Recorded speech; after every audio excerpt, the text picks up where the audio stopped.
வணக்கம், நான் உங்க டாக்டர் ஆஷா லெனின் பேசுறேன். இப்ப திருப்பியும் கோவிட் லாக்டவுன் செகண்ட் வேவ்னால நிறைய போட இருக்கும். அண்ட் வீட்டுல இருக்கிற ஒவ்வொரு குழந்தைங்களையும் எப்படி பராமரிக்கணும், அந்த குழந்தைங்களுடைய இதை என்ன பண்ணணும் அப்படின்னு சொல்லிட்டு ஒரு குட்டி வீடியோ அண்ட் எஸ்பெஷலி இது வந்து ஆட்டிஸ்டிக் கிட்ஸ்க்காண்டி டெடிகேட் பண்றேன். இப்ப நீங்க பாத்தீங்கன்னாக்கா இங்க வந்து கருங்கல் இருக்கு, அடுத்து வந்து ஜல்லி கிட்ட வராங்க, அப்படியே ஒவ்வொன்றா காமிச்சிடுவோம். கருங்கல், ஜல்லி, அப்படியே வா, நைஸ் ஜல்லி, கூழாங்கல், இது வந்துட்டு சும்மா மரத்தூள் ரம்பம் மாதிரி, இது வந்து மணல், இது வந்து கேழ்வரகு, இது வந்துட்டு புல்லு, இது வந்து வெல்வெட் கிளாத், அது வந்து காட்டன். பாப்பா நடந்து காமி பாப்பா. இதுல வந்து இப்ப குழந்தைங்களை வந்து நீங்க நாங்க இடம் கம்மியா இருக்கிறதுனால இந்த மாதிரி இது பண்ணிருக்கோம்.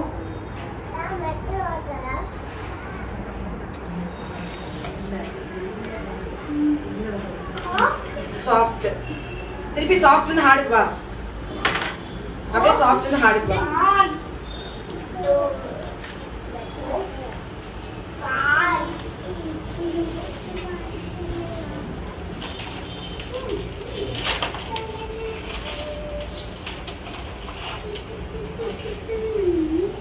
சோ இந்த மாதிரி நம்ம கிட்ஸை வந்துட்டு குழந்தைங்களை வந்து இந்த மாதிரி நீங்க வீட்லயே ரெடி பண்ணிட்டு எல்லா ஆட்டிசம் கிட்ஸ்க்கும் நீங்க இதை வந்து செய்ய வைக்கும் பொழுது குழந்தைங்களுக்கு இந்த சென்சரி ப்ராப்ளம், அதாவது கால் வந்துட்டு நம்ம ஒரு மரத்துக்கு வேர் மாதிரி ஒரு மனிதனோட வேர் வந்து உள்ளங்கால். அதனால தான் ரெகுலரா சொல்வேன் எல்லா ஆட்டிசம் குழந்தைங்களுக்கும் கழுத்தளவு எப்சாம் சால் தண்ணியில உட்கார வச்சீங்கன்னா மெக்னீஷியம் டெஃபிஷியன்சி இருக்கு, ஓவர் ஹைப்பர் ஆக்டிவா இருப்பாங்க மெக்னீஷியம் டெஃபிஷியன்சில, அந்த மாதிரி உட்கார வச்சுட்டு அவங்கள வந்துட்டு அதுக்கப்புறம் நைட் வந்து காலில் வந்து தேங்காய் எண்ணெய் ஊற்றி மசாஜ் பண்ண சொல்வேன்.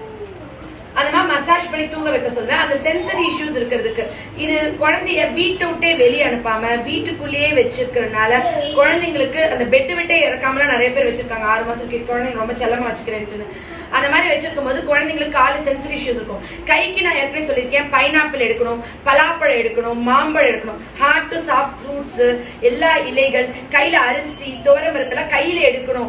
அப்ப அந்த குழந்தைங்களுக்கு அந்த சென்சரி ப்ராப்ளம் போகணும். இந்த திருப்பி செகண்ட் டைம்ல இந்த வீட்டுல நீங்க வச்சுக்கிட்டு இது செய்ய வைக்கும் போது குழந்தைங்களுக்கு ரொம்ப அழகா இது நீங்க ஒரு வாரம் பிராக்டிஸ் கொடுங்களேன், ஒரு வாரத்துல அவ்வளவு டிஃபரன்ஸ் இருக்கும்.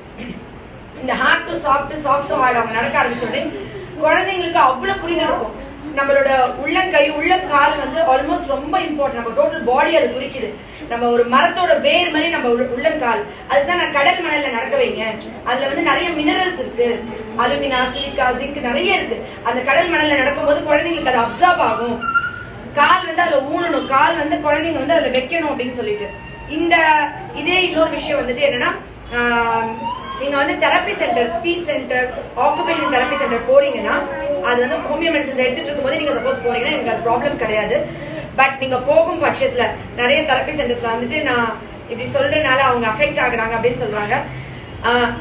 கண்டிப்பா போலாம், ஆனா ப்ளீஸ் ரெக்வெஸ்ட் எல்லா தெரப்பி சென்டரும் தெரப்பி சென்டர்ஸ் நீங்க பண்றீங்கன்னா நான் என்ன நினைப்பேன்னா, நார்மல் குழந்தைங்களோட இருந்தாதான் குழந்தை நார்மல் ஆகும். அப்நார்மல் கிட்ஸோட இருந்தா கிட்ஸ் அப்நார்மல் ஆவாங்க. சோ நார்மல் கிட்ஸோட அவங்க இருக்கணும். சோ செஷன்ஸ் வந்து அவங்க வந்து தனித்தனியா அட்டென்ட் பண்ற மாதிரி இருக்கணும். ஒண்ணு இல்லைன்னா அவங்க வந்துட்டு இப்போ ஒரு 10 குழந்தைங்க நார்மல் கிட்ஸ் இருக்கு, அப்போ ஒரு அப்நார்மல் கிட் அதுங்களோட பயிற்சி பண்ண வைக்கலாம். இல்லையா நிஜ திங்ஸ், பிளாஸ்டிக் பொம்மை, பிளாஸ்டிக் காய்கறிகள், ஆர்டிபிஷியல் வைக்காம எல்லா ஸ்பீச் அண்ட் ஆக்குபேஷன் சென்டர்ஸ்ல நிஜ பழங்கள், நிஜ காய்கறிகள், நிஜ அரிசி பருப்பு அவங்க தொடர்றதுக்கு பண்ணுங்க. அந்த மாதிரி இருக்கிற சென்டர்ஸ்க்கு எனக்கு போறதுல ப்ராப்ளம் கிடையாது.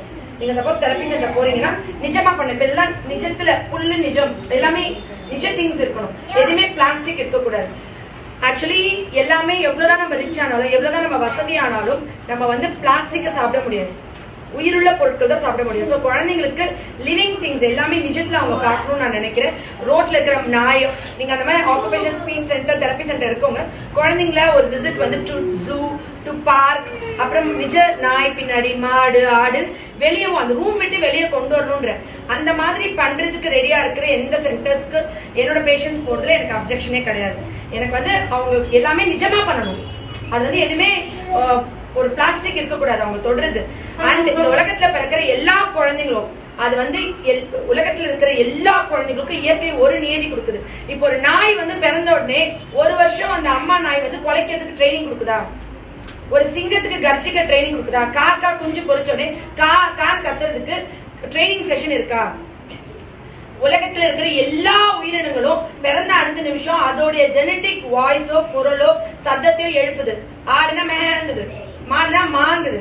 ஆனா மனித குழந்தை மட்டும்தான் உலகத்துல இருக்கிற உயிரினங்கள்ல பிறந்த உடனே பேசும் திறன் இருந்தாலும் பேசாம இருக்கு. பிறக்கும் போதே மைண்ட்ல பேச்சோ அவங்களோட தாய்மொழியோ பதிச்சு அனுப்பல. அம்மா தான் முதல் டீச்சர்னு சொல்றாங்கல்ல, தலை எழுத்தை எழுதுபவர் தாய் தான். அந்த குழந்தையோட பிரெயின் பிளாங்கா காலியா தான் பிறக்குது. பிறக்கும்போது குழந்தை என்ன திறமையோட பிறக்குது? ஒரே திறமையோட பிறக்குது, மிமிக் பண்ற டேலண்ட், மிமிக்ரி திறமை. எதை பார்த்துக்கிட்டே இருக்கோ அதை திருப்பி ரெசிப்ரோகேட் பண்ண முடியும் குழந்தையால. ஒரு குழந்தையால பிறந்த அடுத்த நிமிஷம் பேச முடியும். ஆனா நம்ம இங்குன்னு சொல்லி தரோம். அதான் அதோட குரவல இருந்து எழுப்புற முதல் சத்தம். நம்மளால பேச முடியும், அந்த குழந்தை உணர்ற சத்தம். அதுக்கப்புறம் இங்குக்கு அப்புறம் என்ன பண்றோம்? அம்மா சொல்லு, அப்பா சொல்லு, அத்தை சொல்லு, தாத்தா சொல்லு. ஒரு வயசு வரைக்கும் ஒரு கோடி தடவை சொல்லி கொடுக்கணும். அது அந்த குழந்தை கேட்டு கிரகிச்சு ரீப்ரொடியூஸ் பண்ணுது. அது ஒரு தாய்மொழியில. அந்த ரீப்ரொடியூஸ் பண்ணதுக்கு அப்புறம் அந்த 1 வயசுல 3 வயசுல குழந்தை நிறைய வார்த்தைகள், பல்லாயிரம் வார்த்தைகள் பேசுது. அந்த பல்லாயிரம் வார்த்தைகளும் இதே மாதிரி நம்ம லட்சம் தடவை சொல்லி தரோமா? அம்மா அப்பா அத்தை தாத்தாவை கிரகிச்சு ரீப்ரொடியூஸ் பண்ண ஒரு குழந்தைக்கு 9 மாசம் ஆகுது, ஒரு குழந்தைக்கு 1 வயசு ஆகுது, ஒரு குழந்தை 1.25 வயசுல பேசுது. அது அம்மா எவ்வளவு நேரம் செலவழிக்கிறாங்க அதை பொறுத்து சீக்கிரம் பேசுறது. அந்த மாதிரி பேசுற குழந்தைக்கு 3 வயசுக்குள்ள கேட்கறது, பாக்குறது, தூரத்துல எங்கேயா பேசுறது கூட சொல்லுது. அது எல்லாமே நம்ம எத்தனை லட்சம் தடவை சொல்லி தரமா? ரிப்பிட்டேஷன். ஒரு குழந்தைக்கு நம்ம பண்ண வேண்டியது repetition. Don't teach your child, make your child think. சிந்திக்க வைங்க, சொல்லி கொடுக்காதீங்கன்னு நான் சொல்றேன். இது இந்த பொருள் நம்ம சொல்லிக் கொடுக்க ஆரம்பிச்சோம்னா இந்த உலகத்துல எல்லா பொருளும் நம்ம சொல்லி கொடுத்து முடிக்க முடியாதுன்னு சொல்லுவேன். அதுல முக்கியமான விஷயம் டிவி அண்ட் போன். நான் வீடியோல போட்டது நிறைய பேர் டிவி போன்னால தான் எங்க குழந்தை ஆட்டிஸ்டிக் ஆகுறாங்கன்னு நீங்க நிரூபிக்க முடியுமா? இல்ல, எங்க குழந்தை பிறக்கும் போதே ஆட்டிசம்ன்றது ஜெனட்டிக் தான். நீங்க எப்படி சொன்னா ஹோமியோபதி மருத்துவரா? இன்னைக்கு வேர்ல்ட் ஹோமியோபதி டே. நான் ஒரு வியாதியை எப்படி ட்ரீட் பண்றேன், ஒரு ப்ராப்ளமை எப்படி பாக்குறேன்? ஒரு ஆட்டிசம்ன்றது பை பர்த் இருந்தால் அது குழந்தை பிறந்ததுலேருந்தே ஒரு தடவை கண்ணை பார்த்துக்க கூடாது. இல்ல 1.5 வயசுல தான் சிம்டம் டெவலப் ஆகும். அதுக்கப்புறம் லைஃப் டைம் அந்த குழந்தை அப்படியே இருந்தோம்னா 1.5 வயசுக்கு நார்மலா இருக்க முடிஞ்ச ஒரு குழந்தைய அதுக்கப்புறமும் வாழ்நாள் முழுக்க நார்மல் ஆக்க முடியும்ன்றதான் என்னோட வாதம். சரிங்களா? அப்ப அந்த டிவி போன் பாக்கறதுனால தான் குழந்தை கெட்டு போகுது நான் ஒத்துக்க மாட்டேன். யாரோ ஒரு அம்மா அதனால பாதிக்கப்பட்டிருக்காங்க. அவங்க நீங்க எப்படி இப்படி சொல்லலாம்? நான் டிவி போன்னால இல்ல, என் ஆட்டிசம்ன்றது ஜெனட்டிக் அப்படின்னு சொல்றாங்க. அதை பத்தி முழுமையா புரிஞ்சுக்கல எப்படி குணமாக்க முடியும் அந்த குழந்தைய? நம்ம குழந்தைய குணமாக்கணும்ன்ற ஐடியா வந்துச்சுன்னா எதனால ஆயிருக்கலாம்ன்றது ஒரு நிமிஷம் ஒரு சகோதரியா, ஒரு மருத்துவரா இல்லாம ஒரு அம்மாவா ரெக்வெஸ்ட் பண்றேன். சரிங்களா? அது நீங்க புரிஞ்சுக்கணும், தெரிஞ்சுக்கணும்ன்றதுக்காக. ஒரு குழந்தை பிறக்கும் போது மிமிக்ரி டேலண்டோட பிறக்குது. 5 வயசு வரைக்கும் அந்த மிமிக்ரி டேலண்ட் தலை தூக்கி இருக்கு. அதனாலதான் 5 வளையாது 50 வளையாதுமாங்க. 5 வயசுக்குள்ள என்ன வேணா நம்ம அந்த குழந்தைய வளைச்சலாம். அந்த 5 வயசுக்குள்ள இருக்க மிமிக்ரி டேலண்ட் பார்த்துட்டே இருக்கிறது, பேசுறது, உயிரினங்கள், லிவிங் திங்ஸோட அந்த குழந்தை புழங்கணும். அப்பதான் அந்த குழந்தையால கிரகிச்சு ரீப்ரொடியூஸ் பண்ண முடியும். அப்படி இருக்கிற ஒரு குழந்தைய நான் லிவிங் திங்கான ஒரு போனோட டிவியோட விடாதீங்கன்ற இது என்னோட கான்செப்ட். ஒரு போனோ டிவியோ குழந்தையோட எந்த கருத்து பரிமாற்றமோ எமோஷன்ஸையோ அது ஷேர் பண்ணல, எந்த உணர்வுகளையும் அந்த குழந்தையோட பரிமாற்றம் பண்ணல. அது பாட்டு ஓடிக்கிட்டே இருக்கு. அது குழந்தையோட இன்டராக்ட் பண்ணல, குழந்தையோட எந்த எமோஷன் டிரான்ஸ்ஃபர் பண்ணல. அதே லாங்குவேஜ் கன்ஃபியூஷன் நான் பேசுறது ஒருத்தவங்க சொல்லியிருந்தாங்க. லாங்குவேஜ் கன்ஃபியூஷன் எப்ப வரும்னா, என் குழந்தை என் வாயிலிருந்து பேசுறது எல்லாமே 1 வயசுக்குள்ள அம்மா அப்பா எல்லாமே தாய்மொழியில கேட்டுட்டு அந்த குழந்தைக்கு 5 வயசுக்குள்ள 16 லாங்குவேஜ் கூட சொல்லி கொடுக்கலாம். ஆனால் அந்த குழந்தைக்கு முதல் சொல்லி கொடுக்கும் போதே நம்ம டாக்னு சொல்லி கொடுக்கணும். வீட்டுல நம்ம பேசணும், நாயின்னு பேசணும்னா குழந்தைக்கு அது கன்ஃபியூஷன் ஆகலாம். இதெல்லாம் எல்லா குழந்தைக்கும் ஆகணும்னு தேவையில்லை.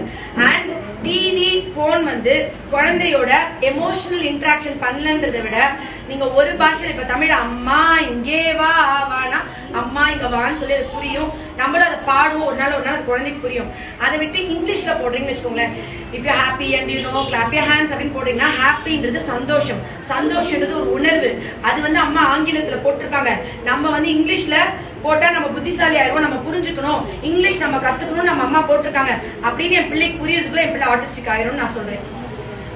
அந்த குழந்தைக்கு தமிழ்லயே நம்ம போட்டா கூட அந்த குழந்தைக்கு அது உலகத்திலே இருக்கு. நம்மளோட இன்டராக்ட் பண்ணல, நம்மள புரிஞ்சுக்கவே இல்ல, சொல்ற விஷயத்த கிரகிக்கல. அம்மா அப்படின்னு அம்மாவை பார்த்து என் குழந்தை 3 வயசு ஆகி கூப்பிடல அப்படின்னு சொல்ற ஒவ்வொருத்தவங்களுக்கும் கொஞ்சம் அனலைஸ் பண்ணி பாருங்க. 1.5 வயசு வரைக்கும் நார்மலா இருந்த குழந்தை நம்ம போன் கொடுத்தோம், நம்ம டிவி கொடுத்தோமா, அதுக்கப்புறம் என் குழந்தைக்கு இந்த மாற்றம் கொஞ்சம் கொஞ்சமா வர ஆரம்பிச்சதா, அதோட மிமிக்ரி திறமைய நான் குறைச்சேனா, குழந்தை பிறக்கும் போது ஒரு 2 பயத்தோட பிறக்கும். Fear of sounds and darkness.